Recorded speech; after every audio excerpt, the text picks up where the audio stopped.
আপনি কখন নামবেন? বাগেরহাট। ও আচ্ছা বাগেরহাট। আপনি যাইবেন কমবে? বাগেরহাট কথা বোঝো না? আমি এই গাড়ি যাইবে কলকাতা টু ঢাকা, আপনি এনে বাগেরহাট পার কমবে? এটা কলকাতা টু ঢাকা আমার সেটা আমি জানি। তা তুই খুলনাতে যে ঢাকায় যাবি পদ্মা ব্রিজের উপর দিয়ে যাবি না, না তোর আব্বার ব্রিজের উপর দিয়ে যাবি? কথাবার্তা ঠিক করে কইবেন। তা পদ্মা ব্রিজের উপর দিয়ে যাতি গেলি এই জায়গাতে সামনে কি কাটাখালি বাজে না? আছে? তা কাটাখালির একটু সামনে তো বাগেরহাট, ওই থেকে আমার টুপ করে নামাই দিয়ে যাবি। আরে মিয়া আমরা যাবো ফকিরের দিয়ে পাই, আপনি কাটাখালি নামেন কেমনে? তা তুই ফকিরহাট যাবি ওই জায়গায় তুই ওয়াল পেটে ঘুরে আমার বাগেরহাট নামাই দিয়ে গেলি তো হয়। এ সুপারভাইজার, ওনারা যদি বাগেরহাট নিয়ে যাও আমার কুয়াকাটাতে ঘুরাই নিয়ে আসতে হবে। এটা কি আপনি গো বাপদাদার গাড়ি নাকি বুঝলাম না। আমি এই গাড়ি বাগেরহাট যাইবে না, আপনি ঢাকা লন হেন্ডি আবার বাগেরহাট আইয়েন বাবা।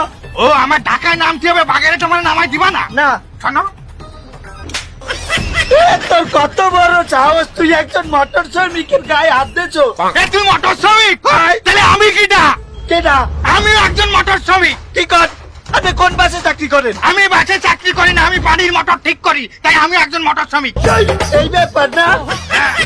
আচ্ছা বাগেরহাট নামামু আনে কহনে নামানো লাগে। ওস্তাদ ওই মালিক সমিতিরে ফোন দেন, সুপার মারছে।